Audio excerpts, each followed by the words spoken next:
All this asylum seeking lie, all this about refugees, no. What's happening is they're emptying out the dregs of their jails into the United States, into our communities. They're junking up our country.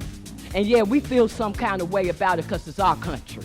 It's our country. And Mayor Johnson, glad to hear you decided not to ask City Council to approve not another dollar for the illegals. If the crisis is so bad, the City Council members who are so concerned should donate their salaries to the cause like a real public servant should. Happy Black History. That was just a few of the voices from yesterday's Chicago City Council meeting about frustrations around the ongoing migrant crisis and the taxpayer cost of it. And those in the Black community upset that, they feel like they're getting overlooked when it comes to what they say they need. And this was also a theme in the governor's budget address where he said essentially the state of Illinois is going to remain open and welcoming. And you've had Chicago Mayor Brandon Johnson talk about that as well. But there's some back and forth about who's going to be paying for this. Is it the city going to cough up more money? Is the state going to cough up more money? Is the federal government going to cough up more money? Either way, it's your tax dollars at work here. So let's go ahead and hear from Governor J.B. Pritzker yesterday during his budget address. He talked about the migrants in Illinois. Over the last 18 months, more than 35,000 asylum seekers have arrived in Illinois. Most of them landed here in buses sent by Governor Abbott of Texas. Abbott willfully planned the arrival of these individuals in locations and at times that would engender the maximum chaos for the city of Chicago and for the asylum seekers themselves. Children, pregnant women, and the elderly have been sent here in the dead of night, left far from our designated welcome centers, in freezing temperatures, wearing flip-flops and t-shirts. Think about that the next time a politician from Texas wants to lecture you about being a good Christian. I'll tell you, that line struck a chord with State Senator Jill Tracy. She said that that line about being a good Christian and opposing the ongoing migrant crisis impacting taxpayers was not received well by many in the Illinois General Assembly. But the governor made that statement, and he also went through and talked even more about the migrant situation.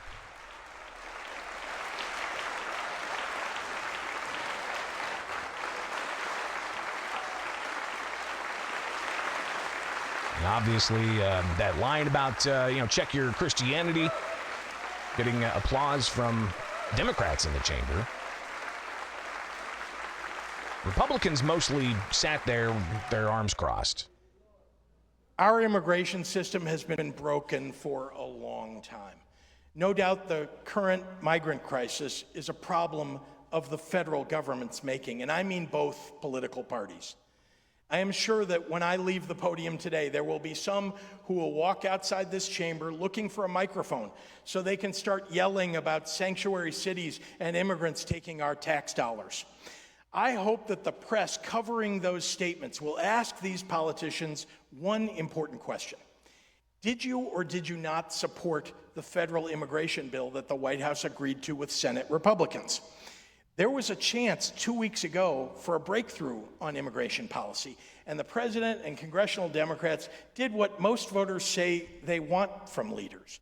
They sat down at the table with Republicans and negotiated a bipartisan compromise. The White House announced a bill that was supported by top Republican leadership in the Senate. And then within hours, Republicans who had helped write the legislation announced that they were suddenly against the legislation, including, most glaringly, every single Republican member of the Illinois congressional delegation. So that particular measure, by the way, just got a note, the encoder here disconnected, lovely. But that particular bill that the governor's talking about wasn't just a border bill. I mean, all it did was just send money. to like states like Illinois, for instance. But it also sent money to the conflict in Ukraine and the conflict in Israel. So obviously there's some misunderstandings among some as to what that bill actually did, and the fact that you've got the president of the United States who has the authority to shut the border down at any time. And that's not been done. Now we've got possibly 18 million people who've crossed the southern U.S. border illegally. While they may claim asylum, the governor, obviously saying, hey, that's the refugees are necessary in this country, and that's what this country's all about, is to help those asylum seekers. More from the governor. Time might march forward, but our society's worst impulses seem never to go away. I've spoken many times about my own family's refugee history. I will not join the chorus of people in this country or in this chamber who eagerly look to slam shut an immigration door that was once open to our ancestors.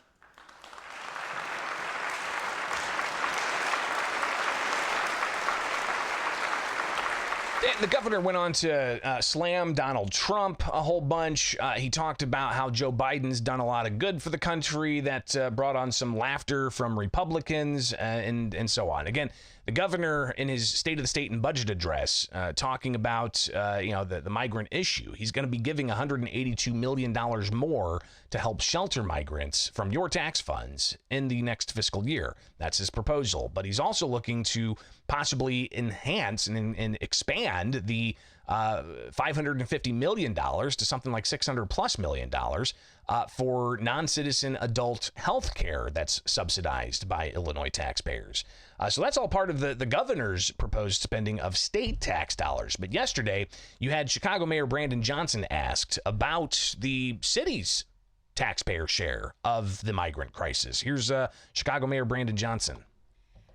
I'm wondering, Governor J.B. Pritzker today in his budget address announced, as he said, that $182 million to help the migrant crisis. Have there been any more talks with the governor of the city providing that additional $70 million to get to the estimated $320? Well, we're in conversations every single day. The state, the city, the county. The part that's important, at least we believe it's important, is that we have to build out an entire operation. And there are certain aspects of this mission that we cannot control. And that is the number of people who are flowing from the state of Texas into the city of Chicago. And so numbers, quite frankly, could change based upon the need. What we have done over the course of my first 10 months in office is provided some structure, building an operation that is centered around people's humanity. And so, as you know, $51 million, yes, we voted for that. $150 million, yes, we voted for that. $95 million that the city council provided me with the authority to make sure that we're providing the financial means to address this crisis.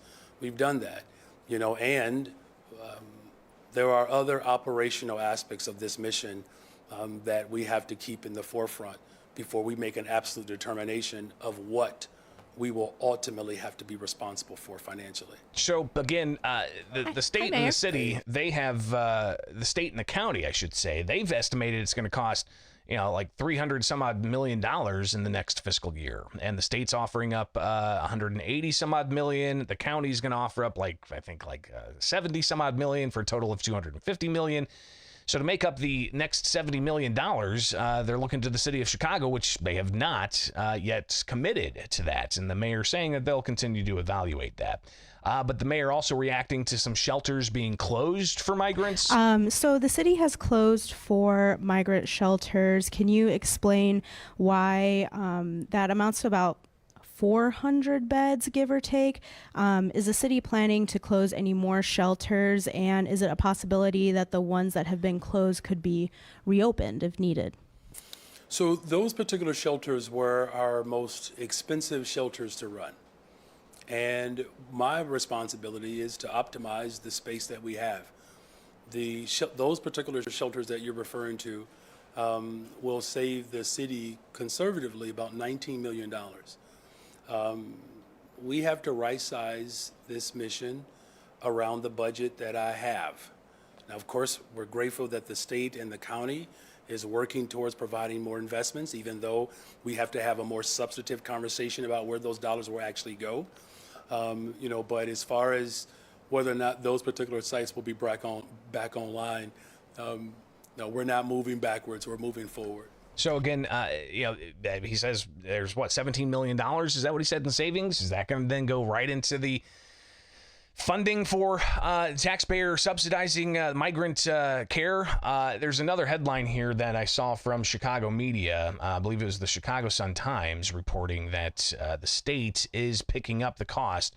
No, actually, this is the Chicago Tribune. The state is picking up the cost for migrants who want to leave Chicago. So an interesting headline there when it comes to, again, your taxpayer dollars and who's footing the bill for all of this. Let alone the concerns about the humanitarian issues. But the concerns aren't just solely about the money or the humanitarian issues. It's also coming from Black Chicagoans in the city who are frustrated, feeling like they're being left behind in all of this. Here's just some of the public comments yesterday from Chicago City Council. And let's rock and roll with it here. And 1, 2, 3, go. This is Black History Month, and I see some of our beautiful ladies having on these African garments. You don't show your blackness by how you dress. You show your blackness by how you vote.